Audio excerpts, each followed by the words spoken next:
오늘 왕비로 배우는 한국사 조선왕비실록 외전 왕비가 되지 못한 세자비는 해경궁 홍씨의 마지막 이야기로 역사 속에서 평가받는 해경궁 홍씨 이야기입니다. 철종 5년인 1854년엔 유정의 종호가 추가되었고 고종대인 1899년 8월 3일에 경얀특진관 서상조의 상소로 장헌세자를 왕으로 추존할 것을 청하였습니다. 고종황제가 승인해 사도세자가 장종으로 추존되자 해경궁은 헌경왕후로 추존되고 대한제국 후 장종이 장조로 재추존되면서 헌경의왕으로 높여졌습니다. 그러나 그녀는 손자 순조의 치세에도 왕비로 추존되지 못했는데 생전에 그리도 싫어하던 은신군의 양자의 손자에 의해 황후로 추존되었음이 역사의 얄궂음이라 할 것입니다. 다만 고종은 문조의 양자로 입적되어 즉위해 법적으로는 효장세자가 고조할아버지인데 나라를 세우거나 칭제를 했을 때 사대조까지 추존하는 관례를 따르면 사도세자까지 추존함이 맞습니다. 능은 경기도 화성시 안녕동에 위치한 육능으로 남편인 장조와 함께 합장능의 형식으로 묻혀 있으며 인근에는 아들 정조와 며느리인 효유왕후의 능인 걸릉도 함께 있습니다.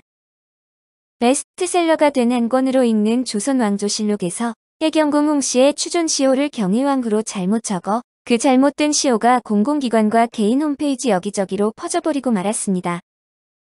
해경궁 홍씨는 헌경 플러스 1 플러스 왕후 헌경의왕후로 추존되어 헌경의왕후 줄여서 헌경왕후나 의왕후로 부르는 것이 맞으며 굳이 왕후로 부르겠다면 정확하지는 않지만 헌경왕후로 부르는 것이 맞습니다. 정조대의 문신 이제 황윤석이 쓴 이제난고에 해경궁 홍씨는 아버지 홍봉안의 청지기의 딸 성덕임을 궁녀로 거두어 친히 길렀다고 되어 있습니다. 조선시대 왕비들은 적적함을 달래기 위해 어린 궁녀를 친딸처럼 기르기도 했는데 해경궁 홍씨는 덕임과 비슷한 나이의 자녀인 정조, 청현군주, 청선군주의 셋이 있었습니다. 정조는 어머니가 기르는 궁녀인 성덕임에게 첫눈에 반해 새손이었던 15살 소년 시절에 고백했으나 사양했고 15년 후에 30살 청년군주가 되어 고백했으나 또 사양했다고 합니다. 정조가 덕임의 궁녀가 개인적으로 부리는 하인, 무술이 등을 가리키는 사속을 책벌한 후에야 비로소 승인할 마음을 받아들였다고 합니다. 사속을 책벌할 정도면 해경궁도 알 텐데 해경궁은 덕임을 나쁘게 생각하지는 않았던 듯 출산할 때 친정에서 데려온 몸종과 유모를 보내 돕는 등 아들 정조의 자식과 덕임을 지극히 챙겨줬다고 합니다. 덕임이란 궁녀가 의빈성씨로 해경궁은 딸처럼 키운 궁녀를 며느리로 맞은 셈이며 의빈성씨는 궁녀 시절 해경궁의 딸들인 청현공주, 청선공주와 밀접한 사이로 함께 소설 곽장양문록을 필사했다고 합니다. 정조 즉위 이후 사도세자가 죄인 신분으로 요절했던 탓에 왕의 친모이지만 대비나 중전의 예도, 세자빈의 예도 들기 못해 천청색 치저기를 입었다고 합니다. 2007년 권두환 교수는 사도세자가 장인 홍봉안에게 보낸 친필편지를 발견했는데 해당 편지의 내용을 보면 사도세자가 우울증 때문에 약을 부탁했다고 나오는데 원문을 번역한 내용은 다음과 같습니다. 열은 높고 우울증은 극도에 달해 답답하다. 우울증을 씻어내는 약을 남몰래 보내달라. 1753년 또는 1754년 5월 5일 2014년에 울산대학교 의과대학 서울 아산병원 정신과 의사 정하은과 김창윤이 한중록을 분석했는데 정신병 증상에 맞으며 모르는 사람이 서술했다기에는 문제가 있다는 것입니다. 한중록은 사도세자에게 호의적이지 않았던 홍씨 집안을 방어하기 위해 해경궁 홍씨가 사도세자 사후에 기록한 것이라 왜곡되었을 수 있어 사도세자는 당쟁에 의해 희생된 것이라는 의견도 있습니다. 하지만 한중록의 내용을 자세히 들여다보면 정신병적 증상에 들어맞는 내용이 상당히 구체적으로 기술되어 있어 정신 증상을 모르는 사람이 상상력을 동원하여 기술했다고 하기에는 무리가 있습니다. 2019년 6월 청선공주의 남편 정재와 후손이 수원화성박물관에 기증한 유물 중에 주고받은 한글 편지가 대량 나왔는데 대부분이 해경궁과 그의 외손자인 정희가 주고받은 편지들입니다. 하루 사이 잘 지내느냐? 오늘은 내 생일이니 어느새 10살을 넘었으니 어른이 다 된 듯 다행하기 이를 것 없다.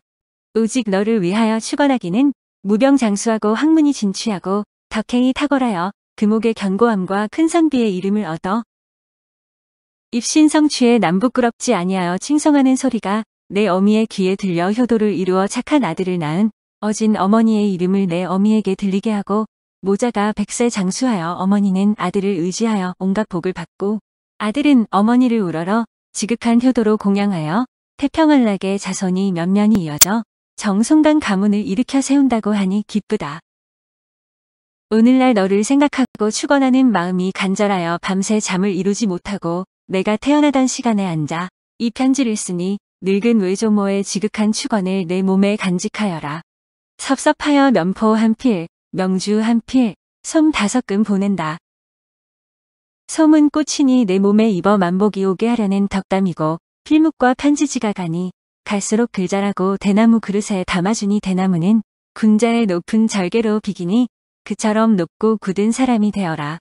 찬압탕 한 그릇 보내니 즉시 먹고 국수는 길게 장수하라는 뜻으로 먹게 보내니 즉시 먹어라. 할미가 말 많은 것을 웃어라. 이덕일이나 이주환 같은 사람 때문에 무고한 사도세자에게 누명을 씌운 여자라는 이미지가 퍼졌었는데 해경궁 홍씨가 악녀로 나온 건 1980년대 드라마 조선 왕조 500년에도 있었습니다. 그러나 이덕일은 역사학 박사였다는 게 문제로 제대로 근거가 없거나 날조된 것이라는 것인데 당쟁이 전혀 없었다고 말하긴 힘들지만 사도세자의 죽음은 순전히 당쟁의 결과물인 것은 아닙니다.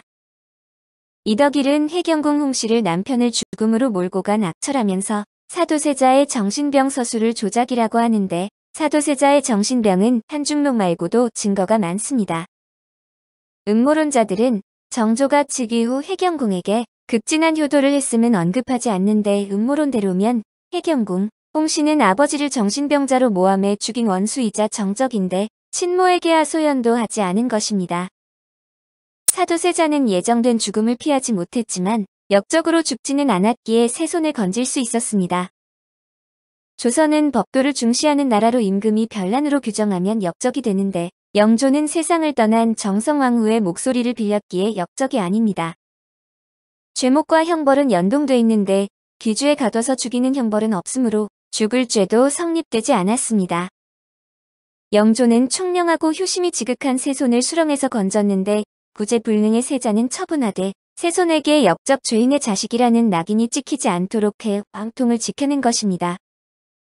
그해 8월 해경궁은 남편이 죽고 처음으로 임금을 만나 세손을 경희궁에 데려가 달라고 간청했는데 아들을 영조 곁에 더 음의 세력으로부터 지켜주게 한 것입니다. 1776년 세손 이산이 효장세자의 양자로서 왕위에 오르니 조선 제22대 왕 정조이며 사도세자는 1899년 후손 고종에 의해 장조로 추존됐습니다.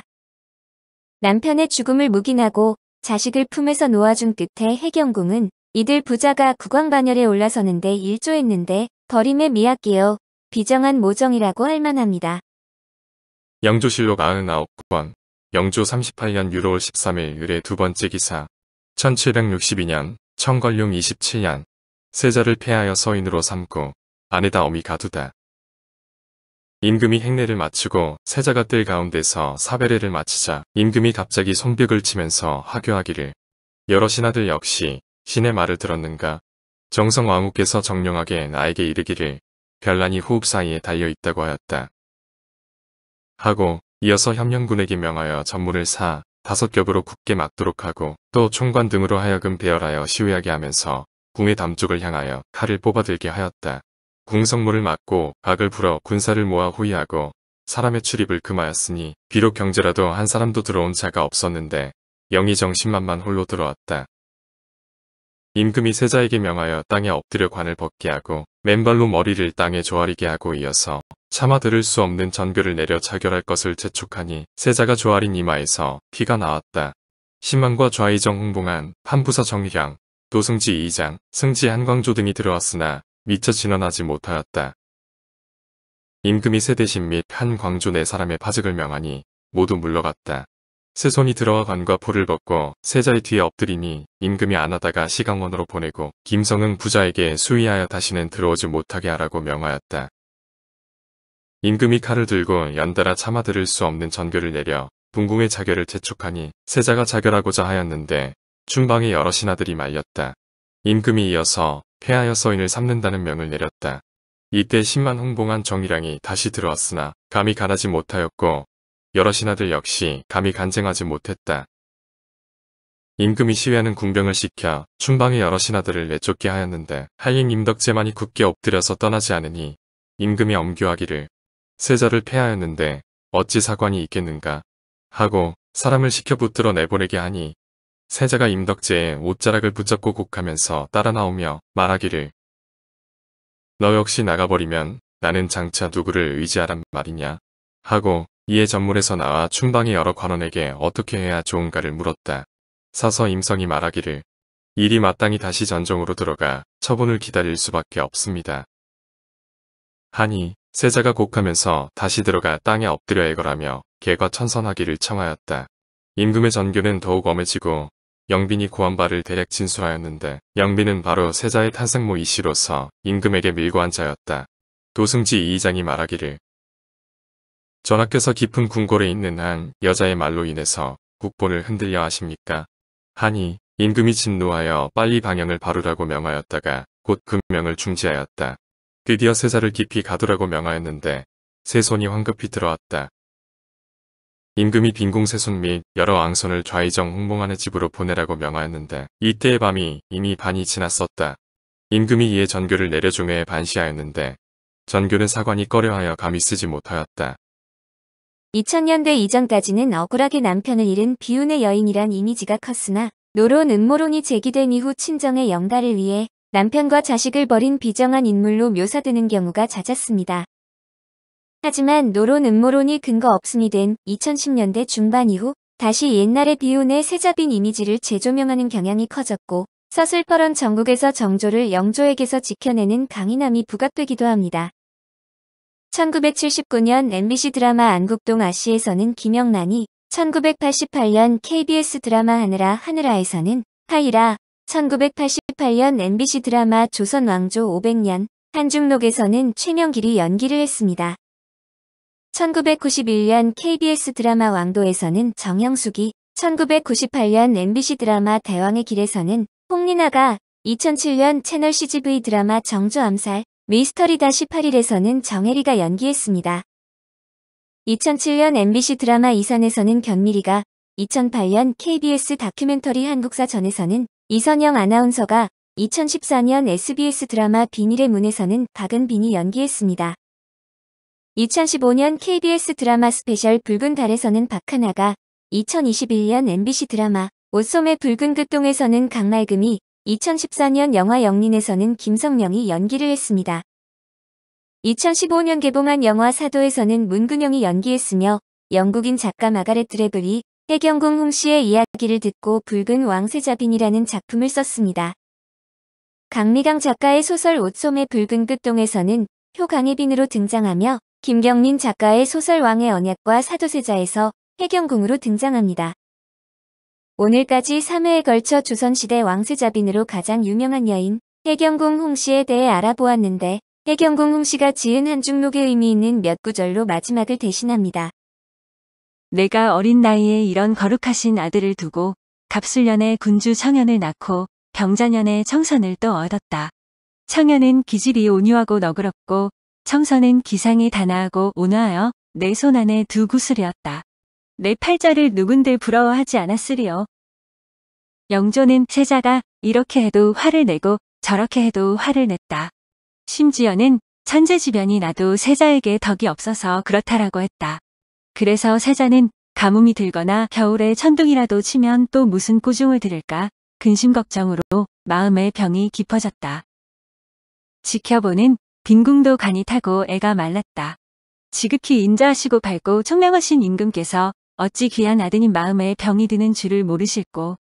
아드님도 그렇지 아버님이 설사 좀 과하게 구시더라도 그 우뚝하고 굳센 기품으로 인내하며 효도에 힘쓰면 될 터인데 어찌하여 그 일을 못하실꼬. 아, 애통하고도 갑갑한지고.